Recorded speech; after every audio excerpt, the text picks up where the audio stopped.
This is all theater. This is all just political theater. Political theater. Political theater. Pure political theater. Theater. Political theater. The nefarious, significant and protracted political theater for political theater's sake. I yield back.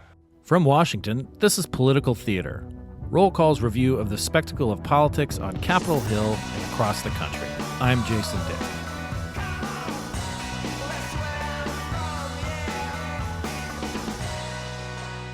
Well, hello, and welcome back to Political Theater. We are broadcasting today from the Republican National Convention in Milwaukee, Wisconsin. The Good Land. It's a beautiful place. It's been too long since I've been back to Milwaukee. I really like it here. This is actually a really good place for a convention. I am joined by two roll call reporters, Briana Reilly. She is making her debut on Political Theater, and John Bennett, longtime friend of the show in two different iterations in his roll call career. And we're going to talk about what we've observed so far here at the Republican National Convention, and just some of our thoughts, some of the sort of trends that we might sort of say, and want to give you a sort of a picture of what it's like to be here, if you will, if you're not here, and many people are not here. So just to set the stage real quick, we are in the Baird Center, which is just a little bit down from the Pfizer Forum. This is a filing center for the media, and down below there's sort of a kind of a merch central for a lot of the Republican National Convention vendors and people looking to sell T-shirts and things like that. We are in an area that ostensibly says market, but no coffee is available. We tried. Briana and John tried to get coffee, and they stopped serving coffee at around 3 o'clock Central Time. I don't know. It sounds suspicious to me. I don't think you ever should stop serving coffee. Anyway, Briana, John, welcome, and let's get into it about the Republican National Convention. We're doing this on day 3, officially day 3. We've all been in country, if you will, for a few days before that.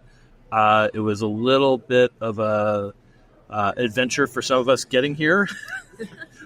In Chicago, I flew into Chicago and then was going to take the Hiawatha line on Amtrak up. I've never seen so much security at an Amtrak train. 8 Amtrak police officers just at the beginning gate. 7 humans, 1 canine police officer. But we all got here, and we've been, listening to the speeches. We've been in the Pfizer Forum. We've been around the Convention Fest and so forth. What are some of the moments that? Let's start with you, Briana. Because you're also a Wisconsin native, so you know Wisconsin just from growing up here and being born here.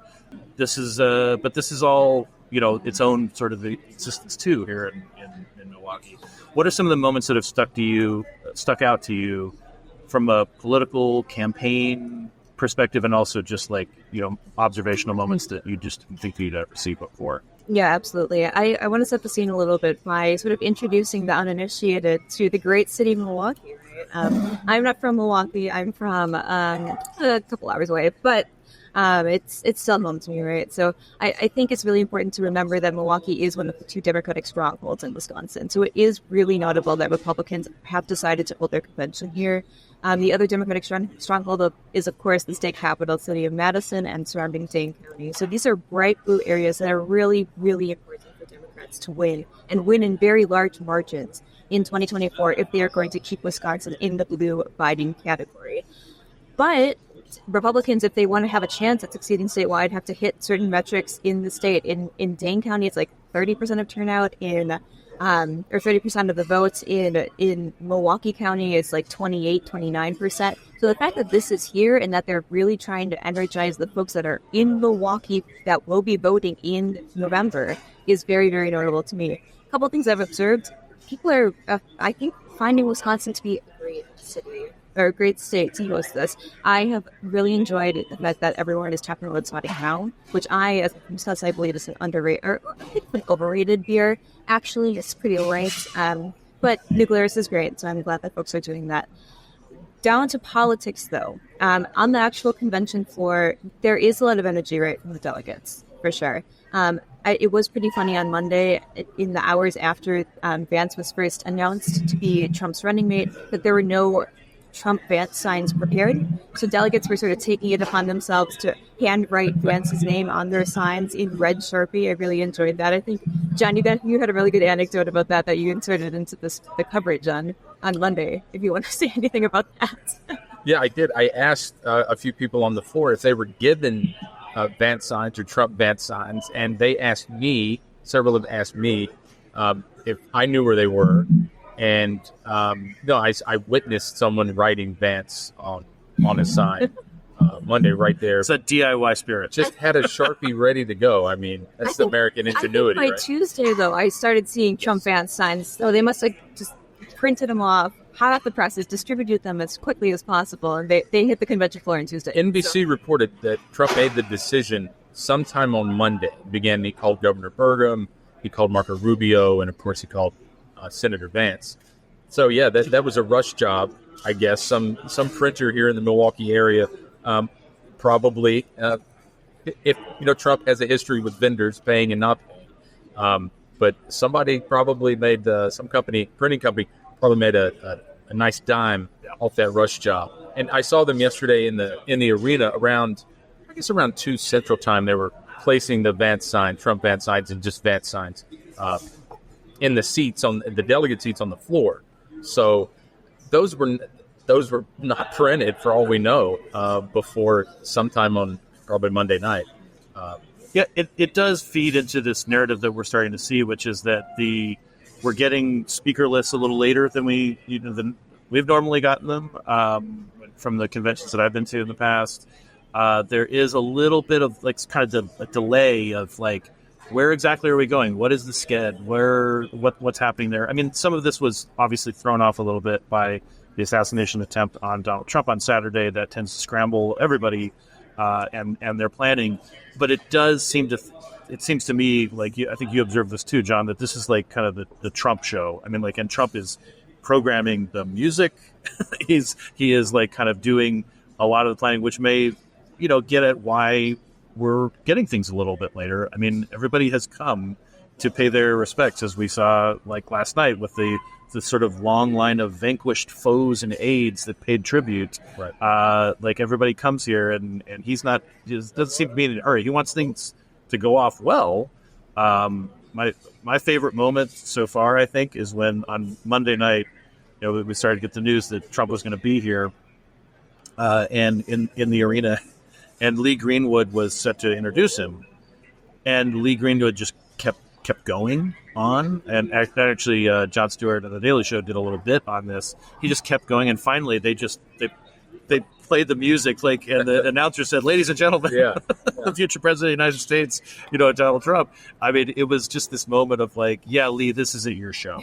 This is my show, and you can almost see when you see some of the video playback. You can almost see Trump getting a little pissy. He's getting a little. He's kind of almost if he was looking at his watch, almost all right, let's wrap it up. I love your song. I love proud to be an American, but this is my thing. Right. You talked about moments, Jason. One for me was Monday night when of course Trump backstage looking like a boxer about to walk down to the ring with the camera backstage in the gorilla position, as they say in professional wrestling. Then he came in the arena, very powerful moment, just days after he almost died, frankly. His doctor said, his emergency room doctor in Pennsylvania said millimeters away, and we wouldn't be talking right now, sir. And then he goes up in his box, which is off the convention floor, and I haven't seen Donald Trump emotional like that, and I covered the campaign in 2016 from afar. I covered all 4 years of the Trump White House, and I never saw that emotion really on his face. A couple times talking about his kids or his grandkids, maybe, but the look on his face both nights has been different, except when folks have gone longer than he might have wanted, and we've seen that with some speeches they cut away on the Jumbotron in the arena, and you could see it on his face, wrap it up, wrap it up, wrap it up. So that was, to me, the most powerful moment. And of course, the bandage on the right ear. Eric Trump said in a television interview that he lost a third to a half of his ear. I don't think the doctors know yet how much they're going to have to reconstruct. But scary probably just ask Evander Holyfield about that. Excellent reference. And the second moment was last night, Tuesday night, Vivek Ramaswamy really gave a MAGA speech. It was maybe the first one that we had heard, and the arena went crazy multiple times. He had a line about a message to illegal migrants that we will deport you, not because you're bad people, but because you broke American laws. And the arena, the roof blew off the place. You would have thought Giannis just hit a game-winning three last night. That, to me, was not up there with Trump Monday night, but it was close. Yep. And that tells me that's what they want. And I think we're going to start to get that tonight, Wednesday night, night 3. If you look at the speaker list, you've got Peter Navarro, by the way, just out of jail. You've prison. got the Trump, right? Yeah, prison. Yeah. Sorry, prison, big boy prison. Yeah. And we've got the Trump sons. You've got Matt Gaetz. You've got Kellyanne Conway, an old pal of mine from the White House days. And it's just really, this is the MAGA night. This is the beginning. I think we're going to start to see this shift. Now, where it goes and where Trump takes it Thursday night with his speech, yet to be determined. Folks, I've talked to, including Kellyanne Conway, expect a different kind of speech from Donald Trump tomorrow evening. We'll see. And we'll see how that's received in the hall. That's a different Trump than what these folks are accustomed to. But again, he almost died Saturday, and all reports are that and Kellyanne told me that he is in a very reflective state. So I don't think we know what we're going to get, but we were just in the arena before we came over here. Trump was on the stage doing his teleprompter and camera check. And Jason, to your point, he's very much stage managing all of this. The hands were going. He was talking to his staff. He was pointing at things. He had the teleprompter, they were adjusting it to where he wanted it. And then he turned, and behind the lectern, there are graphics. Like last night, Laura Trump had the White House, had the north facade of the White House. And Trump was pointing at it, and kind of, you saw his hands, he was setting it. So yeah, he is the executive producer and the keynote speaker all in one. Briana, I was struck by a lot of the confidence projected by a lot of the delegates. And speakers as well. The speakers they're not going to give a bumper speech, right? But like there is it seems like there's a vibe here, particularly in the arena itself. It's like this combination of political Trump rally. It's got the music. It's got all of his favorite songs. And then it's almost this like church-like rally, revival tint, sort of thing. And that seems, like you've been down on the floor a number of times, and I'm talking with the different delegates and so forth. Is that also being projected just in the one-on-one? Because, like from afar, I've stayed sort of up in the cheap seats, if you will, editing copy, judging all of you. But is it coming through? Is that sort of sense of confidence and triumphalism coming through down the arena floor too? Yeah, I definitely think so, especially in light of the assassination attempt on Saturday. It is mentioned in almost every single speech that we've heard on stage, right? And even the prayers to kick off the night, to end the night too. We hear speakers continually give thanks for Trump's health, and that message is fervently received by the folks on the ground, the delegates that are in those seats. And there's just a real, I think, appreciation for the fact that they still have their party leader with them. So I think that adds an extra layer to this, sort of a deeper layer to this convention than maybe conventions past. Obviously, 2020 didn't happen because of COVID. 2016 I did not cover. Perhaps you could speak to whether the energy is different than all this time around. It was a different kind of energy in 2016. This is my fourth convention. So I covered, I was at Denver in 2008 for Obama, and then in Cleveland for Trump's first nomination, and then in Philadelphia for Hillary Clinton, and now this. And, again, the people who attend this are not even the type of people we cover in the Halls of Congress. This is... There are a lot of political professionals, yes, here, a lot of office holders, but this is an activist heavy, the truest believers of the hardcore are here. But even handicapping with that, this is a very dug in crowd. They seem very into it. They seem, particularly on that floor, there is a different kind of energy than there was in Cleveland. And then it's this weird thing where you leave the immediate area around the arena, and it's like you're at any other kind of trade show, it seems. Like, I mean, this is a cool spot that we have, and these are our colleagues, these are journalists in this filing center. But this is kind of the vibe in general, like for a lot of the areas. I mean, it's like this could be a collection of actuaries just with funnier hats. I don't know if that's been your case. I mean, you had some acquaintances, from when you were growing up, Briana, and hanging out with them. I don't know if you saw something different, from what I'm seeing, but it just seems like there's this weird contrast. It's almost like a light switches off a little as you get a little further away from the convention, whereas previously the convention stage could be a little staid, or just a more professional, and then the parties really started afterwards. And it almost seems like the opposite. It's the inverse now. Hey, Carl. It's almost like they're in on the television show aspect. It's almost like they get it. It's not The Apprentice. It's not, I used to call, Jason, it was my editor, my day-to-day editor back in the Trump old days. I used to call it The Trump Show. Someone wrote a book and called it the same thing, but that's a different story. It's like they're in on it. They understand that they are not extras, especially the delegates. They're not really extras this week. They have a role to play. Right. So when not even in the arena, because we were talking before we started, Jason, on the concourse, you say hi to people. Most people are willing to talk to us. Yeah. I got down on the floor yesterday. There's bad food. There's really bad food. Really expensive bad food. Yeah. I got down on the floor yesterday. I wanted to talk to some younger delegates. And the music had started. The band was playing. And it was interesting. Some of the younger delegates didn't want to speak to me. One of them said, sorry, corporate media. And, that I wasn't... corporate media? I guess so.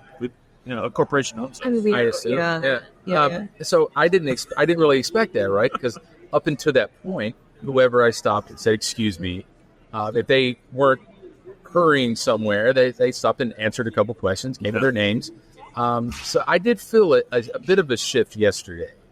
And then we got, of course, Vivek's speech, Ted Cruz, that, I guess, vitriol, that aggressiveness that we associate with MAGA started to creep back in last night. That's what I'm looking for tonight.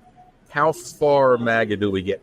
How bright does that shade of red get tonight and then into tomorrow? And if it really slides in that direction with these speeches, then we got to think Trump's seen most of the speeches, right? Or he's been told what folks are going to say. How is that going to contrast with, as I put it in the story last night, a kinder, gentler Donald? Cuddlier. A uniter. And I wrote earlier this week, the two messages here are fight and unite. And as I was asking lawmakers that I bumped into or delegates, when my brother and I were just young lads, we fought all the time. We were not really uniting our parents. No. Okay, so... nor yourselves. Nor ourselves, trust me, nor ourselves. Except in getting grounded or something. We were good at that. Very good at that. And sometimes getting out of it. But I still don't see how these things are united. There's a clash here between this call for unity and folks. I mean, I was talking to delegates outside the arena before we came over here, and they say they want to see the rhetoric cool. One thing I noticed, they're quick to say, especially Democrats, Biden shouldn't have said bullseye. I'll take my reporter hat off and say the president should not have said that. I cringed when I heard Biden. He said it too. But he Trump, said he should. But Trump has said much, much worse. But they don't want to hear. They don't want to acknowledge that Trump has said much, much worse. They want to kind of paper over it and say, "Oh, but the policies are what I'm here for." A gentleman just told me people are here to talk about tax policy. Of course, and we've heard so much of that in the arena and other places around town. So you get this almost double standard where, when they say Democrats need to cool it, Trump needs to cool too, but especially Democrats are like, whoa, about all the stuff Trump said over the years, because I listened to a lot of it. I got paid to listen to a lot of it. And they said, well, I don't love the tweets or anything, but the Democrats are worse. And I'm just not sure if you stacked up all the incendiary comments from Trump and Democrats. One time in the Roosevelt Room, I was in the pool at White House pool duty, and it was tax day. Lucky me, right?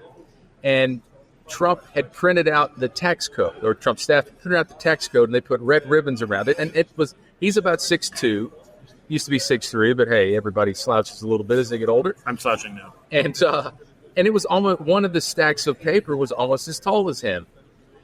Well, if you stacked up his incendiary rhetoric versus, say, Joe Biden,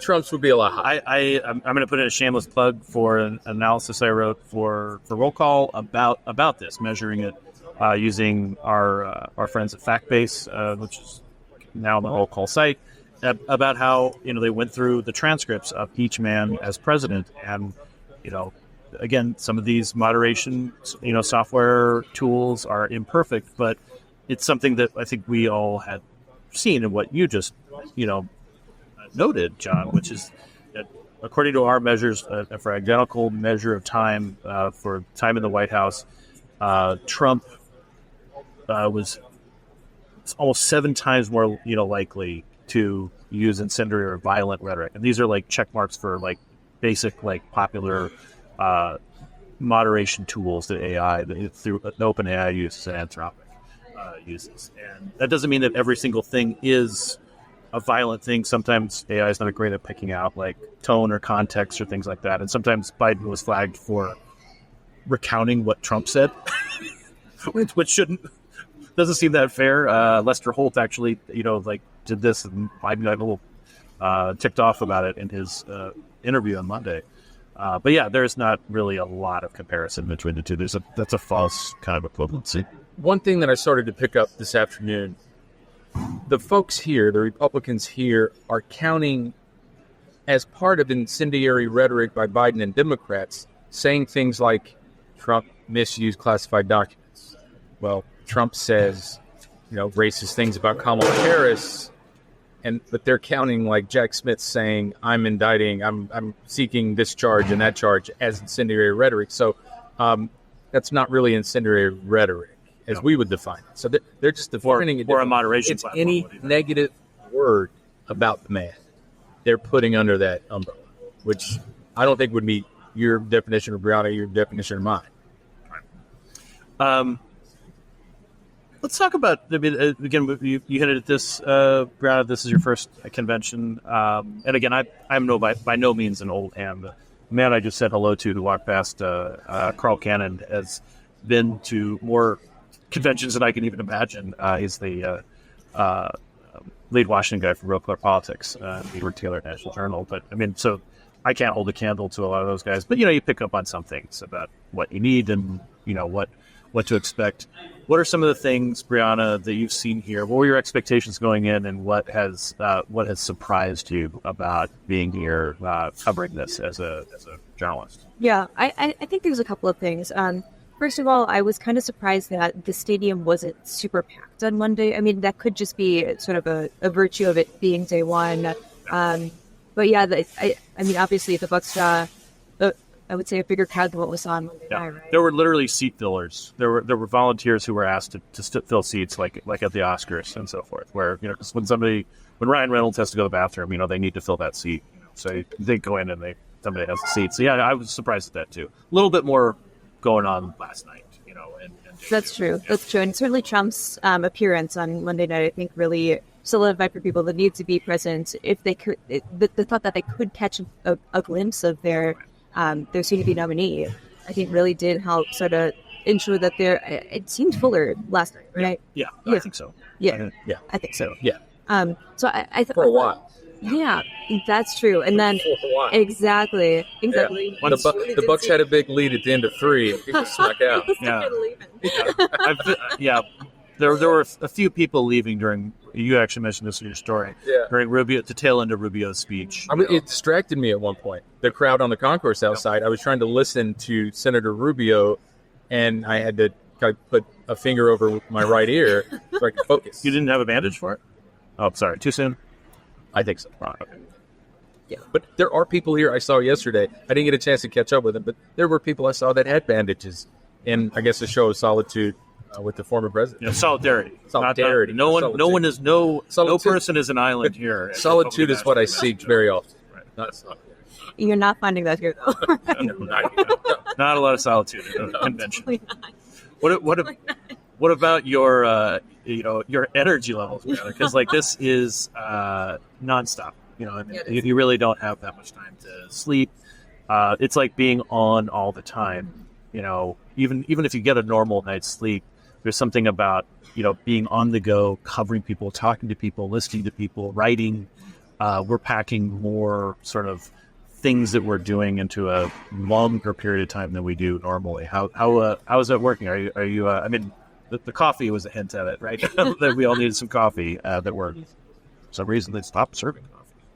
Yeah, absolutely. No, it's long days, of course, but I think it's really important to be here as long as possible and talk to delegates that we don't normally have access to, right? As you and John were saying, that these delegates are, normal people for the most part, right? We have, in the Wisconsin delegation, for example, it's like former Governor Walker, former HHS Secretary and former Governor Tommy Thompson. There's like a Fond du Lac County DA in there. There's a county executive in there. So it's a lot of like local electeds, a lot of has-beens, I suppose. But it's people that are still very involved in politics, but maybe wouldn't have access to this kind of platform otherwise. So it is really interesting to see how they're presenting themselves and their messaging. And it's really important to be there to talk to them and understand what they're saying rather than just be chasing the congressional list all the time.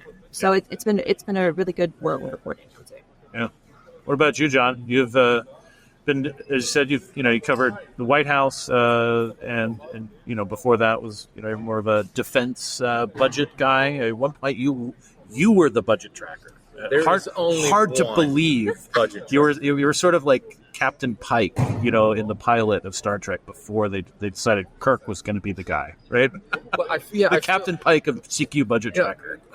R.I.P. Donald Sutherland. I kind of feel like the original Hawkeye Pierce. Oh, of course, in the movie MASH, before Alan Alda took over in the television series, and our beloved David Learman is Alan Alda. Shout out to the our version of MASH. I got some, the budget tracker. That's a whole different podcast. We can go there. Yeah, but this is your first convention. This is after all these years. Yeah, this is my first convention, and I covered a couple of Trump rallies. Back in the day, the campaign, and then a couple when he was president. And this doesn't feel that different than the rallies, as you mentioned at the top, especially when you talk to delegates there, or just guests who are here sitting in the arena seats. They're fired up for Donald Trump. They sound like people. I'm from North Carolina originally, and when I go back. They say the same thing as the delegates, no matter if they're from Missouri. I just talked to a gentleman from Missouri, a gentleman from Nassau County, New York. They said the same things with different accents, of course. They don't love the rhetoric all the time. They don't love the tweets or now the Truth Social posts. They love the policies. They think he is the truth teller. There is no other truth teller. They're interested to see if Senator Vance tonight is one of those truth tellers. They think he is. They're cautiously optimistic, I think. But it feels like the last one I was in was ironically in Pennsylvania. Williamsport. Williamsport. With the Little League remember editing that, don't you? Yeah. Scars run deep. That's right. PTSD is real. And it was... it was just with your copy, yes, it does. Oh, wait, you meant something else. Right. But it's not. We were in an airplane hangar at a regional airport, and the little Air Force One pulled in to Thunderstruck by AC/DC. It remains one of the best stage managed thing I've ever seen or experienced. I've been to a lot of sporting events and things, and a lot of some professional wrestling shows. It reminded me of a WWE show. But it was just, and this reminds me of that too. Yeah. It has that television quality, and that is the man himself, Donald Trump. He's the executive producer of this thing. But talking to delegates, it's a lot like that night walking around that airplane hangar. It's the same thing. And people genuinely seem to love being a part of it. Like, I mean, you mentioned kind of like the extra thing. I mean, like there is an excitement sometimes it doesn't come through in a lot of coverage, but like in the rallies, actually Laura Trump, a fellow North Carolinian, That's right. last night talked about this, about like the unique experience of being in a Trump rally. And I mean, again, it's not how I would spend my time, my extra time necessarily. But I mean, I'm more of a movie guy, like go to anyway. But there is something to it. There's a community aspect to it that is largely, I mean, we're in the middle of a real transformation of American life. We used to, the time of whatever Make America Great might be hearkening back to was a time where people belonged to social clubs and community organizations and bowling leagues and all this kind of stuff. This has been on the decline for the last, more than half century, really, since like World War II. Barbara Pittman wrote a book about it a few years back called Bowling Alone. I mean, and this is a sense of community. We're a less religious citizenry, although there was my religion on display in the last couple of days here at the convention. But people do seem to feel like they're a part of something. And the thing that I have like kind of almost psychic damage from was the band the last couple of nights. But that's something that definitely was not a part of every convention. It's not my thing to listen to inferior versions of the Doobie Brothers and Steely Dan, but it is something that like people are not there. The music is going the whole time. There isn't a lot of dead space. There's a little bit when they do 10-minute riffs on Taking Care of Business. That's a little bit long for that song for me. But it's people are engaged in a way in a show, and right. This again, it's almost like a throwaway line that Trump is a showman, but no, there's a reason he has a star on Hollywood, in Hollywood. I mean, it's from The Apprentice. He knows how to reach people and do that. He also has hosted wrestling. He's a member of the WWE Hall of Fame. Shout out to Briana Weatherby. The hair versus hair match. For pointing all this stuff out to me, yeah. And, has hosted many WrestleManias. So that's right. One thing that doesn't come over, especially publications like ours that are based in D.C., we primarily cover Congress, White House, federal agencies. One thing that I think it's easy for us to not always pick up on is what you were getting at, Jason. It's how, not totally, of course, but part of the Trump magic, I guess, it's how he makes people feel. And these people feel something. We might not feel it. Democrats certainly don't feel it. They feel a different emotion. I think I said to you as we were discussing some things after Saturday about coming, is they're not really natural emotions. They're more extreme emotions.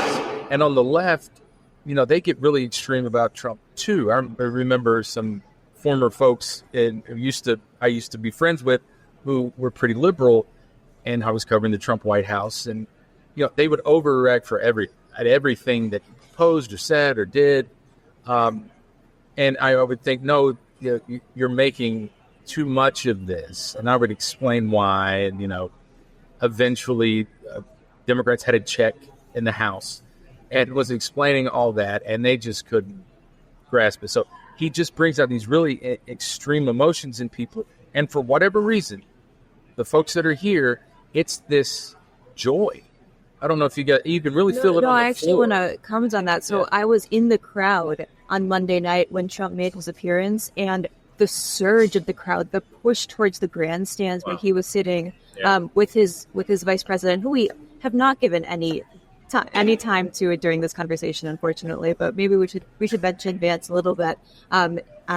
But anyway, where he was sitting with Senator Vance and his family, there was just so much energy there. Everyone craning to get a look at him. I felt bad for the rest of the speakers on stage because no one was paying attention to him. As soon as Trump sat down, people were still facing him, right? Yeah. People were still trying to push their way toward him, get photos of him in any way they could. So he sat in that box, for an hour, the remaining hour of programming while real Americans were. Yeah, the speaker was still trying to finish their speech, and that's when the fight, fight, fight chant broke out. Yeah. And I think the speaker kind of wrapped it up after that. Yeah. You got to read the room. Right, exactly. But it was a really interesting night on Monday, though, because of I mean, the emphasis, the fact that the union speaker, the union messaging was there, and obviously there was a lot of like focus on outreach to Black and Latino voters too, and it's like all of that was wrapped up in that night. But really, Trump sort of stole the show in his own way, right? Yeah, very much so. I mean, yeah, towards the end, I mean, so Sean O'Brien, the president of Teamsters, first Teamster to address the RNC ever, he was the last, person on the speaker list, aside from the benediction and all that kind of stuff. And I mean, it was this combination of Trump, like people gravitating to Trump, and also he was talking about like things that maybe Republicans don't totally dig about labor laws and so forth. Hard to tell, but people were either leaving or they were going to get a touch of the king, so to speak. Well, John, Briana, thank you so much for sharing your thoughts. I mean, we've got a couple more days here to cover. It's been kind of exciting. It can be a grind too, but this is an experience that is hard to replicate. I think that you two did a great job of sort of talking about it, what it's like. I mean, you're both professionals. You've been doing your jobs for a long time, but this is such a new thing. Thank you for sharing. Thank you. Thanks for having us. And thank you for listening to Political Theater. We'll be back next week around our regular-ish time. It depends on if I can get out of bed after this week. And then, of course, we'll later on this summer, we will also be going to the Democratic National Convention in Chicago to cover that. And, we'll be doing more. But in the meantime, check us out on rollcall.com. Tell your friends about us. Do all those kind of things for podcasts. Thanks a lot. Bye-bye.